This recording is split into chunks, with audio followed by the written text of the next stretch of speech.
नमस्कार मित्रों, स्वागत है आप सभी का आपके अपने YouTube चैनल शिवाज क्लास में। हमारी जो अधिगम की सिद्धांत की श्रृंखला चल रही थी, उसी के क्रम में आज हम पढ़ेंगे सबलीकरण का सिद्धांत। अगर आपको ये सिद्धांत अच्छा लगे, आपको समझ में आए, तो प्लीज हमारे चैनल को सब्सक्राइब कीजिए, लाइक कीजिए और कमेंट कीजिए। तो आइए शुरू करते हैं आज का सिद्धांत। देखिए, आज का हमारा सिद्धांत है सबलीकरण का सिद्धांत। सबलीकरण का सिद्धांत। इस सबलीकरण के सिद्धांत को कई नामों से जाना जाता है।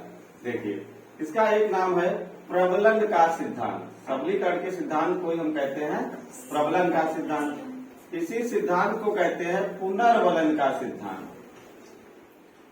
इसी सिद्धांत का नाम है चालक न्यूनता का सिद्धांत और इसी सिद्धांत का नाम है मांग पूर्ति का सिद्धांत। एक बात और महत्वपूर्ण है, प्रश्न आता है कि अपने सिद्धांत में पुनर्बलन को सर्वाधिक महत्व किसने दिया।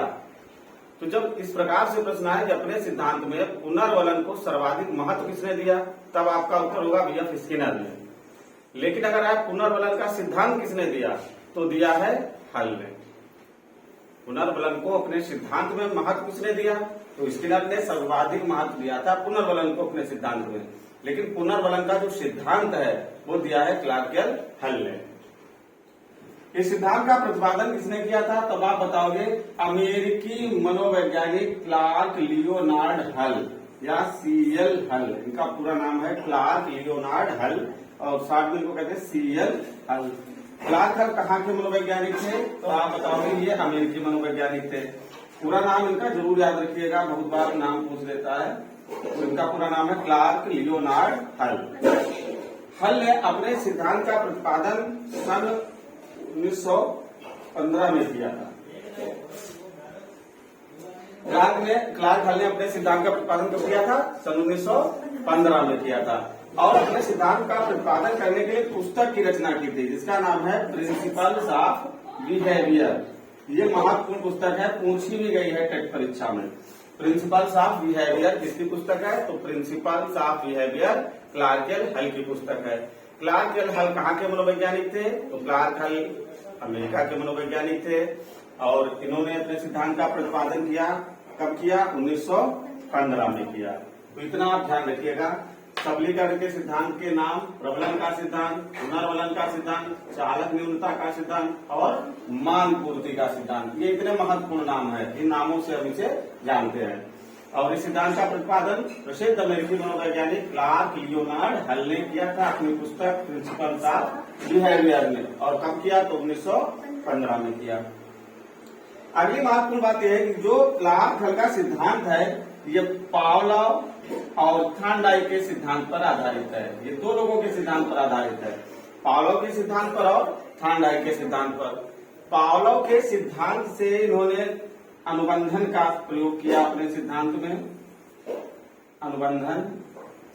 और थॉर्नडाइक के सिद्धांत से इन्होंने लिया प्रभाव का नियम, प्रभाव का नियम। तो ये दो लोगों के सिद्धांत पर आधारित है। आप बताओगे पावलोव के सिद्धांत पर और थॉर्नडाइक के सिद्धांत पर। थॉर्नडाइक के सिद्धांत का प्रभाव का नियम और पावलोव के सिद्धांत से अनुबंधन। ये अनुबंधन पर आधारित है और प्रभाव के नियम पर आधारित है। हल ने अपने जो सिद्धांत दिया उसमें सर्वाधिक महत्व दिया आवश्यकता पूर्ति पर। हल ने अपने सिद्धांत में सर्वाधिक महत्व किस पर दिया, आवश्यकता पूर्ति पर। हल ने स्पष्ट किया कि प्राणी की आवश्यकताएं उसे क्रिया व्यवहार करने के लिए प्रेरित करती हैं। हल कहते हैं कि जब तक हमें किसी चीज की आवश्यकता नहीं होगी तो हम कोई भी क्रिया नहीं करेंगे। जैसे अगर हमें भूख लगी है तभी हम भोजन की तलाश करेंगे, अगर हमें भूख नहीं लगी है तो हम भोजन की तलाश नहीं करेंगे। यानी प्राणी को कुल मिलाकर के जिस चीज की आवश्यकता होती है वह उसी के लिए क्या करता है, क्रिया करता है, कार्य करता है। और आवश्यकताएं प्राणी की कभी समाप्त नहीं होती। प्राणी की आवश्यकताएं कभी जीवन भर समाप्त नहीं होंगी, चाहे वो जितना भी प्रयास करे। आज इस चीज की आवश्यकता, कल दूसरी चीज की आवश्यकता। आज हम पंखे में बैठे हैं तो हमें लग रहा है कूलर की आवश्यकता, कूलर में बैठे तो AC की आवश्यकता। यानी इस प्रकार से मानव की आवश्यकताएं बराबर बढ़ती रहती हैं और आवश्यकताओं की पूर्ति होना ही अधिगम का आधार है। क्लार्क हल कहते हैं कि आवश्यकता की पूर्ति होना ही अधिगम का आधार है और इसके लिए आवश्यकता की कमी होना चाहिए। अगर आवश्यकता की कमी नहीं होगी तो व्यक्ति कार्य नहीं करेगा, और जब आवश्यकता की कमी होगी प्राणी कार्य करेगा, व्यवहार करेगा, और आवश्यकता की पूर्ति हो जाएगी। यानी आवश्यकता की पूर्ति होना ही क्या हो गया, अधिगम हो गया।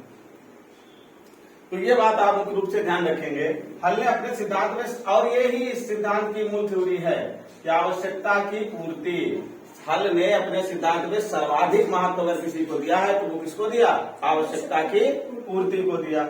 हल ने स्पष्ट किया कि प्राणी की आवश्यकताएं उसे क्रिया व्यवहार करने के लिए प्रेरित करती है। आवश्यकताएं, हमारी आवश्यकताएं ही हमें क्रिया व्यवहार करने के लिए प्रेरित करती है। ठीक है, जिस व्यक्ति की जिस चीज से आवश्यकता की पूर्ति होती है प्राणी वही कार्य करता है। हमें लग रहा है कि हमारी आवश्यकता की पूर्ति पढ़ाने से है तो हम पढ़ा रहे हैं।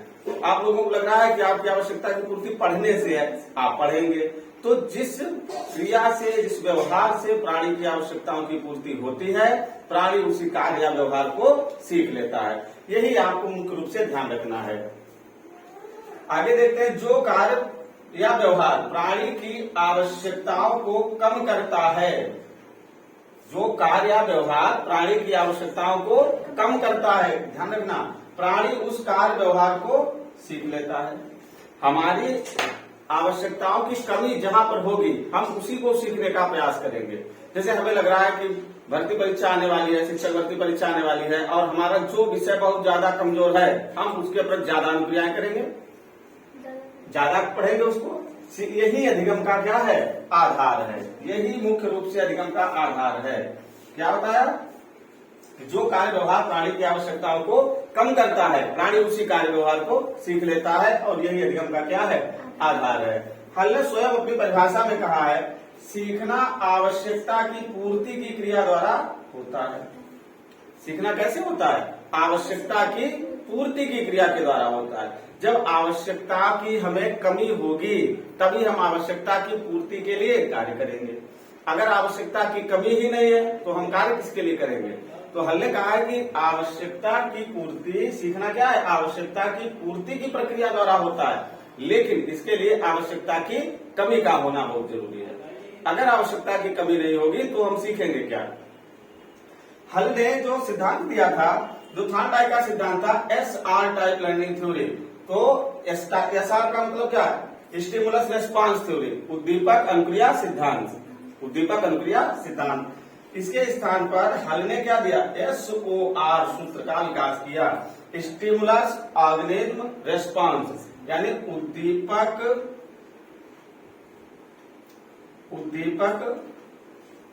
प्राणी अनुक्रिया, उद्दीपक प्राणी अनुक्रिया। हल कहते हैं कि जो अनुक्रिया होती है वो केवल उद्दीपक पर ही नहीं निर्भर करती। जैसे थॉर्नडाइक ने क्या बताया था, अनुक्रिया उद्दीपक पर निर्भर करती है। हल के अनुसार अनुक्रिया जो है वो केवल उद्दीपक पर निर्भर नहीं करती है, अनुक्रिया प्राणी और उद्दीपक दोनों पर निर्भर करती है।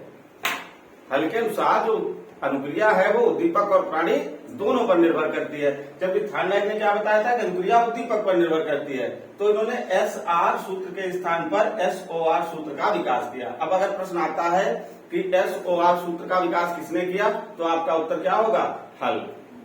लार्केल हल ने इस सूत्र का विकास किया। एक बार फिर से समझ लीजिए, हमारा सिद्धांत है सबलीकरण का सिद्धांत, व्यवहारवादी सिद्धांत है। इसके नाम है प्रबलन का सिद्धांत, किसी को कहते हैं पुनर्वलन का सिद्धांत, किसी को कहते हैं चालक न्यूनता सिद्धांत, मांग पूर्ति का सिद्धांत।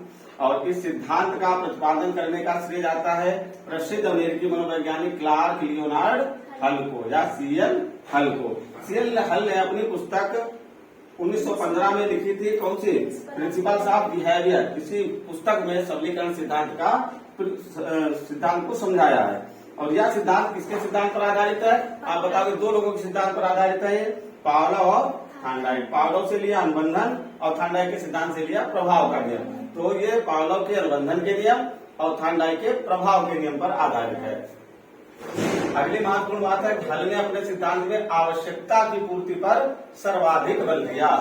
हल कहते हैं कि जब तक प्राणी को आवश्यकता नहीं होगी वो क्रिया नहीं करेगा, और जब आवश्यकता की पूर्ति के लिए प्राणी क्रिया करेगा तो हमारा अधिगम होगा। हल ने स्पष्ट किया कि प्राणी की आवश्यकता उसे क्रिया व्यवहार करने के लिए प्रेरित करती हैं, और जो कार्य व्यवहार प्राणी की आवश्यकताओं को कम करता है, प्राणी उस कार्य व्यवहार को सीख लेता है और यही अधिगम का आधार है। और आधार यही अधिगम का है।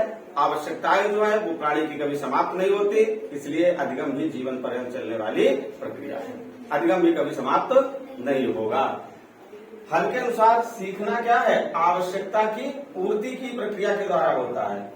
जब आवश्यकता की पूर्ति प्रक्रिया द्वारा सीखना होगा तो आवश्यकता की कमी होनी चाहिए। तो हल ने इसके लिए बताया कि आवश्यकता की कमी होनी चाहिए। जब आवश्यकता की हमें कमी होगी, जिस चीज की आवश्यकता कमी होगी, हम उसी के लिए क्या करेंगे? क्रिया करेंगे। और जब हमें वो हमारी आवश्यकता की पूर्ति हो जाएगी तो अधिगम प्रभावी हो जाएगा, प्रभावशाली हो जाएगा। हल ने SR सूत्र के स्थान पर क्या प्रतिपादित किया?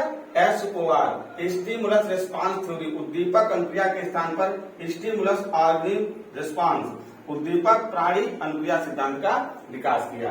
यानी इसके अनुसार अनुक्रिया जो है वो प्राणी और उद्दीपक दोनों पर निर्भर करती है।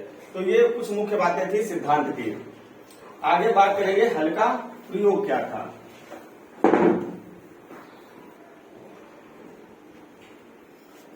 हल का प्रयोग क्या था? तो हल का प्रयोग जो था वो थॉर्नडाइक के प्रयोग के समान था। थॉर्नडाइक के प्रयोग के समान, थॉर्नडाइक के प्रयोग के समान। हल का प्रयोग थॉर्नडाइक के प्रयोग के समान था। थॉर्नडाइक ने भी अपना प्रयोग भूखी बिल्ली पर किया था और हल ने भी अपना प्रयोग किस पे किया था? भूखी बिल्ली पर किया था। दोनों का प्रयोग किस पर था? भूखी बिल्ली पर था। ध्यान रखना भाई इस बात को। थॉर्नडाइक का प्रयोग भूखी बिल्ली पर और हल का प्रयोग भी भूखी बिल्ली पर। दोनों के प्रयोग में अंतर क्या था? थॉर्नडाइक महोदय कहते हैं कि जो बिल्ली ने अनुक्रिया की वो उद्दीपक को देख करके की, यानी जब उद्दीपक होगा तो अनुक्रिया होगी, ऐसा थॉर्नडाइक का सिद्धांत बताता है। अगर उद्दीपक नहीं होगा तो अनुक्रिया नहीं होगी। लेकिन हल का सिद्धांत क्या कहता है कि बिल्ली ने उद्दीपक के लिए अनुक्रिया नहीं की, बिल्ली को लगी थी भूख और बिल्ली ने अपनी भूख शांत करने के लिए अनुक्रिया की। बिल्ली ने क्या किया? आवश्यकता की पूर्ति के लिए अनुक्रिया की। तो दोनों के सिद्धांत में बस इतना सा ही अंतर है। थॉर्नडाइक महोदय कहते हैं कि बिल्ली के सामने उद्दीपक था और बिल्ली ने उद्दीपक को प्राप्त करने के लिए अनुक्रिया की, जबकि थॉर्नडाइक महोदय जबकि हल महोदय कहते हैं कि बिल्ली भूखी थी और बिल्ली ने अपनी आवश्यकता की पूर्ति के लिए क्या की? अनुक्रिया की। इस सिद्धांत का समर्थन करते हुए स्किनर लिखते हैं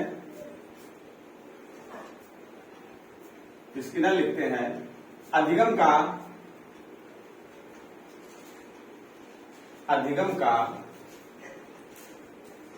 आज तक का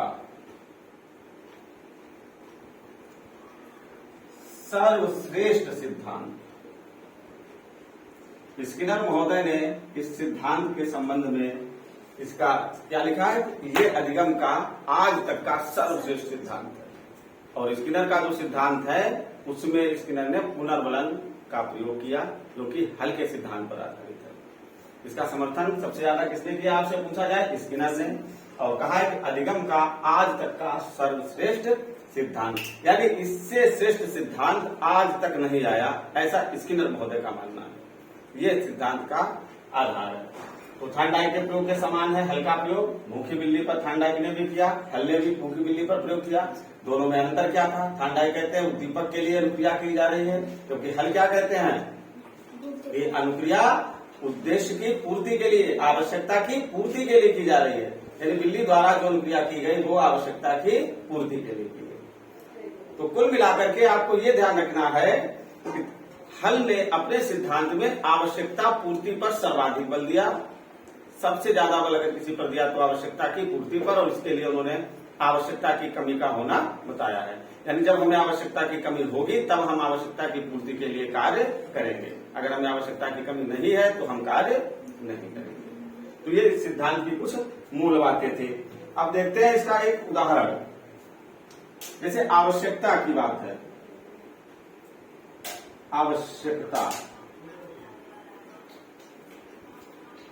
आवश्यकता दो प्रकार से हो सकती है, हमें शारीरिक भी हो सकती है और मानसिक भी हो सकती है। किसी प्रकार की आवश्यकता जो हमारे अंदर हो सकती है। आवश्यकता की पूर्ति न होने पर प्राणी के अंदर प्रणोदन की स्थिति उत्पन्न हो जाएगी। क्या उत्पन्न हो जाएगा? प्रणोदन की स्थिति उत्पन्न हो जाएगी।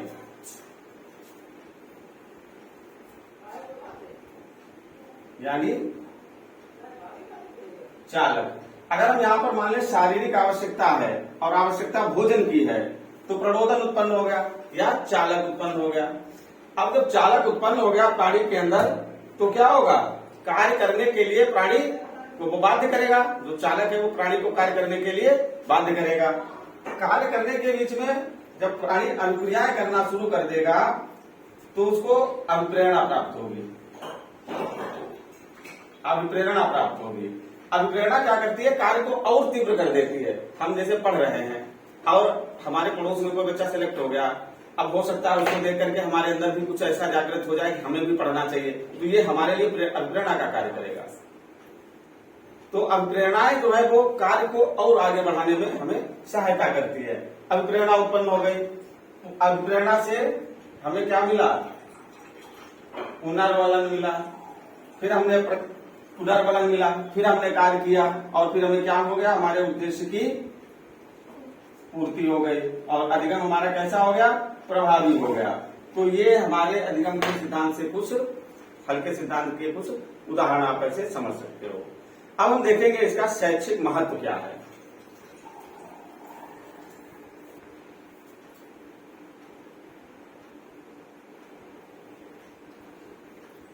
शैक्षिक महत्व देखिए, सिद्धांत का शैक्षिक महत्व क्या है। पहला, यह सिद्धांत जो है वो बालकों की आवश्यकता पूर्ति पर बल देता है, क्योंकि ये सिद्धांत का आधार ही है, मूल थ्योरी ही है आवश्यकता की पूर्ति। इस सिद्धांत की मूल थ्योरी क्या है? आवश्यकता की पूर्ति। हमने कहा है कि आवश्यकता की पूर्ति ही अधिगम का आधार है और इसके लिए आवश्यकता की कमी का होना जरूरी है। तो इसलिए ये सिद्धांत बालकों की आवश्यकता पूर्ति पर बल देता है। दूसरा, यह सिद्धांत उद्देश्य और लक्ष्य दोनों की प्राप्ति पर बल देता है कि व्यक्ति का उद्देश्य क्या है, उसका लक्ष्य क्या है। जो लक्ष्य होगा उसी को पूरा करने के लिए प्राणी अनुक्रिया करेगा और अंत में वह अपने लक्ष्य तक पहुंच जाएगा। तो यह सिद्धांत हमारा उद्देश्य और लक्ष्य की प्राप्ति पर भी बल देता है। सर्वाधिक महत्व पुनर्वलन को, ये ध्यान रखना, पुनर्वलन को सर्वाधिक महत्व दिया है क्लार्क हल ने। आदत निर्माण हेतु ये बहुत उपयोगी सिद्धांत है। इससे बालकों में आप आदतों का निर्माण कर सकते हैं और यह सिद्धांत पुरस्कार और दंड के महत्व को समझाता है या उस पर प्रकाश डालता है। यानी पुरस्कार का शिक्षा में क्या महत्व है और दंड का क्या महत्व है। यानी सकारात्मक पुनर्वलन और नकारात्मक पुनर्वलन, कुल मिलाकर के ये पुनर्वलन की ही बात है। जो ये पुनर्वलन के सर्वाधिक महत्व दिया, फिर हमने यहाँ पर लिख दिया है पुरस्कार और दंड को महत्व पर प्रकाश डालता है। पुरस्कार कैसा पुनर्वलन है? सकारात्मक, धनात्मक। दंड कैसा है? नकारात्मक या ऋणात्मक पुनर्वलन है। तो ये दोनों प्रकार के पुनर्वलनों पर महत्व डालता है। तो ये इस सिद्धांत का शैक्षिक महत्व था। तो यह सिद्धांत बालकों की आवश्यकता पूर्ति पर बल देता है, यह सिद्धांत उद्देश्य एवं लक्ष्य की प्राप्ति पर बल देता है, पुनर्वलन को सर्वाधिक महत्व देता है, आदत निर्माण है तो अत्यधिक उपयोगी है, पुरस्कार एवं दंड के महत्व पर प्रकाश डालता है। तो ये था आज का हमारा हल का सिद्धांत। अगर ये सिद्धांत आपको समझ में आए तो हमारे चैनल को सब्सक्राइब कीजिए। अगर आप इस चैनल पर नए हैं तो आप चैनल को सब्सक्राइब जरूर कर लीजिए और साथ ही बेल आइकन को प्रेस कर दीजिए ताकि हमारे नए वीडियो की नोटिफिकेशन आपको मिलती रहे और अपने दोस्तों के साथ शेयर करिए। धन्यवाद।